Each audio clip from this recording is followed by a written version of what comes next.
नमस्ते, मैं अनुष्का नर्जरी और आप देख रहे हैं इंडिया वर्ल्ड एंटरटेनमेंट। तो आज हम देखेंगे कि इंडिया में जब से कोalition गवर्नमेंट आया है तब से चाइना दिन में सपने देखने लगा है। इस वीडियो में चाइना के लीडिंग जियोपॉलिटिकल एक्सपर्ट सोच रहे हैं कि नेहरू के दिन वापस आ गए हैं और एक बार फिर से वो इंडिया को दोस्ती के नाम पे चूना लगा के जाएंगे। उन्हें शायद नहीं पता कि घायल शहर और भी ज्यादा खतरनाक होता है, लेकिन इलेक्शन के रिजल्ट देख के चाइनीज लोग भी हंस रहे हैं और बोल रहे हैं कि ऐसी डेमोक्रेसी से ज्यादा अच्छा तो हमारा कम्युनिज्म है, जिस डेमोक्रेसी में लोग अपने स्वार्थ के लिए देश को बेचने के लिए और देश को कमजोर करने के लिए रेडी है। ऐसी डेमोक्रेसी हमें नहीं चाहिए। खैर, मोदी मेजोरिटी गवर्नमेंट के टाइम चाइना का क्या हाल था और कोalition गवर्नमेंट के टाइम चाइना इंडिया से फ्रेंडशिप क्यों एक्सपेक्ट कर रहा है, वो इस वीडियो में आपको डिटेल्स में जानने को मिलेगा। कहीं ये जर्मन सेफर इस चाइनीज मीडिया को भी गोदी मीडिया ना बोल दे। एनीवेज, चलिए लेट्स स्टार्ट।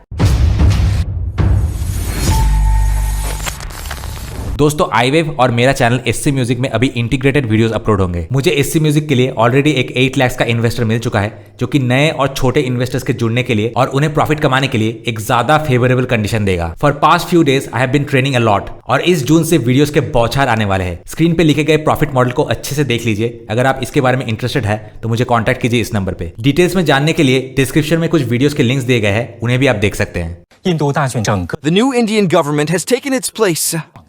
ये पहले से किस प्रकार डिफरेंट है?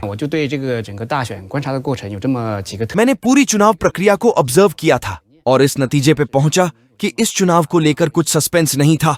सबको पता था कौन जीतेगा। हमने बहुत लोकतंत्र देखा है। सत्ता में आने का उद्देश्य तीसरे पक्ष यानी कि जनता को आकर्षित करना होता है, लेकिन इंडिया में कुछ अलग ही सीन है। हमें उम्मीद है कि भाजपा पावर में आने के बाद अपने विरोधी दलों पर अटैक करने में विफल रहेगी। मोदी इस सो कॉल्ड टैक्स मामले को इस्तेमाल करके विरोधियों को हानि पहुंचाने में कोई कसर नहीं छोड़ा। ऐसे विरोधी दल की पार्टी फंड्स पर आक्रमण करके उन दलों को सही तरीके से कैंपेन करने का मौका ही नहीं दिया। इसके बाद राष्ट्रीय प्रमुख पार्टी के नेता बनके दूसरे संगठन के नेताओं को गिरफ्तार किया और जेल में डाल दिया। इस चुनाव में मोदी ने अपने अभियान के नारे के रूप में 400 से अधिक सीटें जीतने की योजना बनाई थी। वर्तमान दृष्टि से देखें तो शुरू से ही मोदी के साथ दूसरे दलों की दूरी नजर आ रही है। वो कन्विंस्ड है कि उसके पास एबिलिटी और कॉन्फिडेंस है। दूसरे शब्दों में कहें तो ओवर कॉन्फिडेंट। वो सोचते हैं कि उनका पास्ट एडमिनिस्ट्रेशन बहुत जिम्मेदार और सफल रहा था, जिससे उनको एब्सोल्यूट मेजॉरिटी मिलेंगे, लेकिन नतीजा कुछ और ही निकला। हमने ये भी देखा कि लास्ट 2 टर्म्स में मोदी सरकार के सत्ता में आने के बाद क्या हुआ था। लेकिन इस बार जब शुरू से ही ये क्लियर था कि बीजेपी को एब्सोल्यूट मेजॉरिटी नहीं मिलेगा, तब भारतीय शेयरों में भारी गिरावट आई। इसका मतलब ये है कि इसमें विदेशी बाहरी इन्वेस्टर्स भी हैं और घरेलू इन्वेस्टर्स भी हैं। ये चुनाव परिणाम मोदी सरकार के लिए निराशा है। इसीलिए इस चुनाव परिणाम का मतलब ये भी है कि मोदी सरकार को तीसरी बार एक अच्छा शासन नीति को लागू करना पड़ेगा। बहुत सारी कामों को पूरा करना पड़ेगा। इसके साथ साथ ऑपोजिशन को भी सामना करना पड़ेगा और पब्लिक ओपिनियन का भी सामना करना पड़ेगा।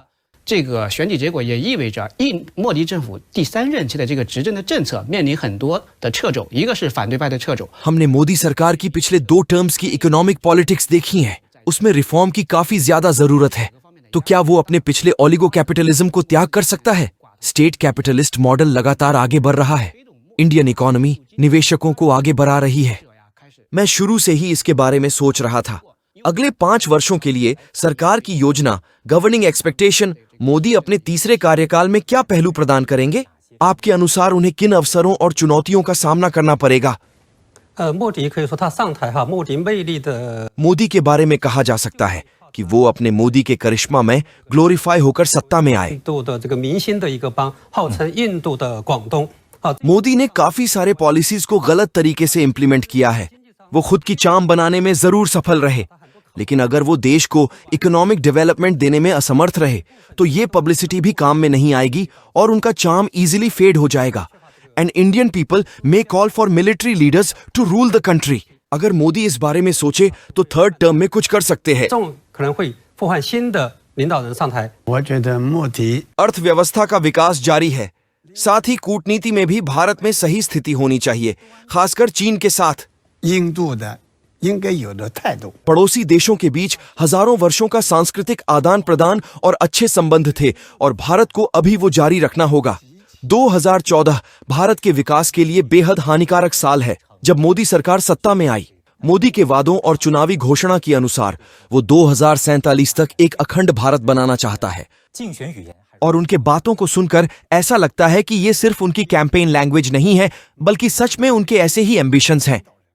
मोदी सच में एक बहुत बड़ा ईवल आदमी है जो अखंड भारत की ऐसे मिथिकल आइडिया को सच में रूपांतर करना चाहते हैं जिससे फ्रेंडली इंटरनेशनल एनवायरनमेंट मेंटेन करना मुश्किल होता है। अगर कोई मोदी को भारत के क्रांतिकारी के रूप में देखते हैं तो उनकी ऐसी एक्सपेक्टेशन होनी चाहिए कि मोदी एक फ्रेंडली इंटरनेशनल एनवायरनमेंट को प्राथमिकता दे, स्पेशली चाइना के साथ। 这是非常非常重要的。如果失去了这个外部环境的话， अब बढ़ते हैं मोदी के इंटरनेशनल इन्वेस्टमेंट पॉलिसीज की ओर। 印度没有自 इंटरनेशनल इन्वेस्टमेंट रेगुलेशंस का एक सेट विकसित करते हुए मोदी ने फॉरेन इन्वेस्टमेंट को कंट्रोल करने के लिए प्रत्येक राज्य में अपने डोमेस्टिक कॉम्प्लेक्स थियोरेटिकल रेगुलेशंस का उपयोग करता है। 所以成了 इसलिए फॉरेन सिंकहोल फॉरेन इन्वेस्टमेंट का एक दस्तावेज बन गया। अगर आपके पास कोई ऑब्जर्वेशंस है तो उसे पॉइंट आउट करें। 依赖少数几家寡头企业。 भारत ने अन्य एक्सटर्नल इन्वेस्टर्स को शामिल करके चीनियों को अपने ही बिजनेस से बाहर निकाल दिया। भारत के जिन लोगों ने चीन को निकाल के उन बिजनेस पर कब्जा किया वो भारत के ओलिगार्क्स थे। 没理出来，但它的基 अगर इंडिया को डेवलप करना है तो ऐसे चीजों को रोकना पड़ेगा और चीन के लिए एक हेल्थी मेंटालिटी रखना पड़ेगा। मोदी सरकार को विदेशी निवेश का कॉन्सेप्ट अभी भी समझ में नहीं आया है। उनसे गुजारिश है कि अपने मस्तिष्क को विकसित करे और बेवकूफ न बने। जब तक मोदी सरकार चीनी इन्वेस्टर्स को इंडियन मार्केट का एक्सेस ठीक से नहीं देंगे तब तक इंडिया एक थ्राइविंग मैन्युफैक्चरिंग इंडस्ट्री डेवलप नहीं कर सकता। 没有说有多少 लेकिन on the contrary Modi ji China को हर तरफ से कन्फ्रंट कर रहा है। पॉलिटिकल कॉन्फ्रंटेशन, इकोनॉमिक कॉन्फ्रंटेशन, हर तरह की कॉन्फ्रंटेशन। इस तरह की पॉलिसीज इंडिया के लिए काउंटर प्रोडक्टिव है। India's economic decoupling from China is causing a lot of harm to India and this was actually said by experts. Modi सरकार चीन से दोस्ती करने की जगह चीन से मुकाबला कर रहे हैं, पॉलिटिकल कॉन्फ्रंटेशन कर रहा है जिससे कि उनके देश को आर्थिक समस्याओं से निपटना पड़ रहा है। भारत के लिए इसकी जवाबी कदम बहुत नुकसानदायक है। इसके अलावा आइए अब चीन और भारत दो बड़े देशों के बीच ह्यूमैनिटेरियन एक्सचेंजेस के बारे में बात करते हैं। हमारे पास सीधी उड़ानें नहीं हैं, लेकिन मोदी सरकार को इससे कोई फर्क नहीं पड़ता। उनके सोच उल्टी दिशा में चलती है। For example Apple industry chain shift, जिससे ये साफ है कि he wants to selectively go after China और वो चाहते हैं कि इंडिया चीन का जगह ले ले। मोदी सरकार का मानना है कि इंडिया खुद ही इंडिया का सबसे बड़ा एलाय है और वो हमारे दुश्मन देश फिलीपींस के साथ कॉम्प्रिहेंसिव कोऑपरेशन कर रहे हैं। The Philippines and India share specific national interests and Philippines continues to support India. पिछले साल भारत ने G20 शिखर सम्मेलन की भी सफलतापूर्वक मेजबानी की थी। इससे इसकी इंटरनेशनल विजिबिलिटी में काफी वृद्धि हुई है। 5月31号表示，良好 भारत चीन संबंध न केवल दोनों देशों के लिए बल्कि ईस्ट रीजन के लिए भी महत्वपूर्ण है। वर्ल्ड डेवलपमेंट और स्टेबिलिटी का बहुत महत्व है। दोनों देशों को मैत्रीपूर्ण संबंध विकसित करने का प्रयास करना चाहिए। भारत चीन के प्रति अपनी डिप्लोमेसी और स्ट्रेटेजी कैसे बनाएगा? भारत ने चीन से मुकाबला करने का फैसला किया है जो कि भारत के लिए हानिकारक है। भारत को एक अच्छा अंतर्राष्ट्रीय माहौल मेंटेन करना चाहिए, खास करके आसपास के देशों के साथ और विशेष रूप से चीन के साथ। लेकिन अगर भारत चीन विरोधी बना रहा तो चीन और भी जवाबी कदम उठाएगा। मेरा मानना है कि भारत की कूटनीति से डील करना बहुत कठिन होगा क्योंकि चाइना के लिए उनकी बेसिक स्टैंड पॉइंट्स अभी भी प्रैग्मेटिक है, जो कि भारत की स्टेबिलिटी के लिए अच्छी बात नहीं है।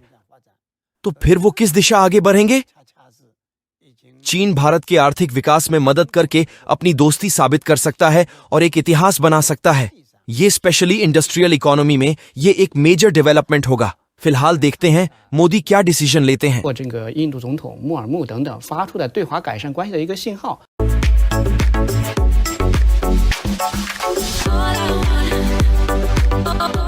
तो सबसे पहले मार्कली ने लिखा है कि लाओशियंस हिंदू नेशनलिज्म कोलैप्स, जिसके रिप्लाई में मैंने लिखा है कि it did not collapse. They were overconfident and sitting inside AC room to avoid the heat, thinking BJP will get majority anyway. Actual nationalism आपको next election में देखने को मिलेगा, until and unless BJP also starts acting like Congress.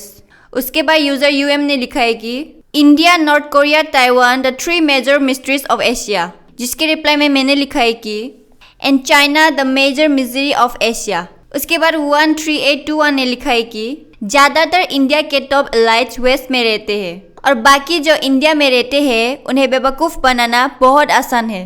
हाँ, the first thing that the BJP government should have done वो है कि population control bill. एक सर्टेन इनकम थ्रेशोल्ड के नीचे अगर किसी का इनकम है तो उस फैमिली में 1 या 2 से ज्यादा बच्चे नहीं होना चाहिए। As long as there is uncontrolled population growth among poor and illiterates, तो वो लोग उन्हीं को वोट देंगे जिनसे उन्हें फ्री रोटी मिलती है, disregarding all other policies। दूसरे डेवलपमेंट से उन्हें घंटा फर्क नहीं पड़ता।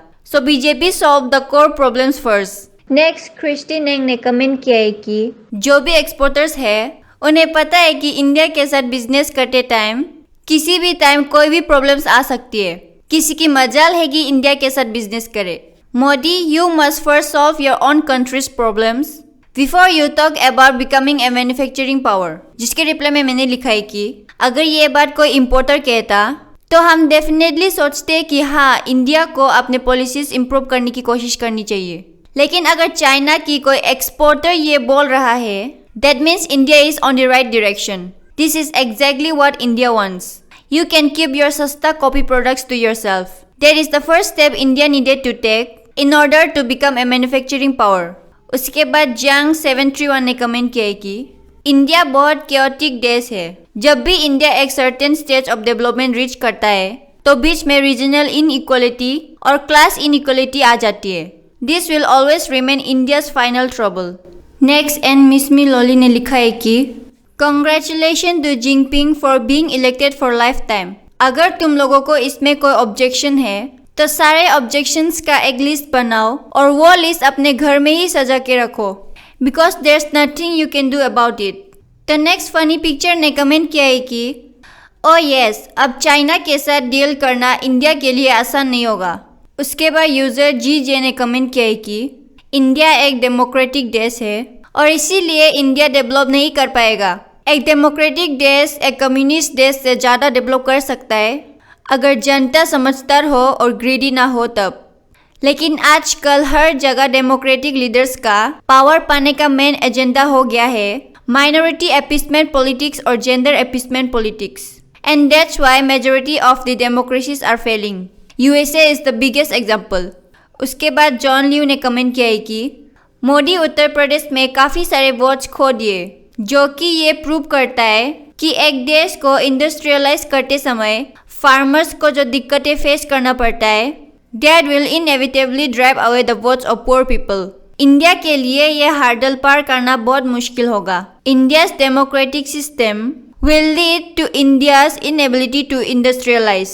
उसके बाद स्काई ने कमेंट किया है कि it doesn't matter whether you are of high or low caste, those who are anti-Muslim are on the right path। ये बड़ी अच्छी बात कही आप। उसके बाद मिंग ने कमेंट किया है कि इंडियन मोदी इंडिया का प्राइम मिनिस्टर है और इंडियन ऋषि सुनाक UK का प्राइम मिनिस्टर है। लगता है इंडियंस के खुशी के दिन आ गए हैं। जिसके रिप्लाई में मैंने लिखा है कि जब तक इंडिया में वेस्ट के जूते चाटने वाले लोग हैं तब तक इंडिया के लिए खुशी के दिन आना मुश्किल है। नेक्स्ट यूजर WP9 ने कमेंट किया है कि इंडिया की जो हार्डनेस है और never bending before someone attitude है वो काबिले तारीफ है।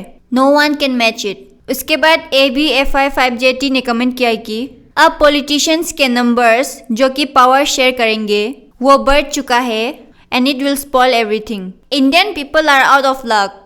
इंडियन लोगों की किस्मत खराब है। एक चाइनीज को इंडिया के बारे में जितना पता है, कई इंडियंस को भी ये सिंपल सी चीज़ नहीं पता।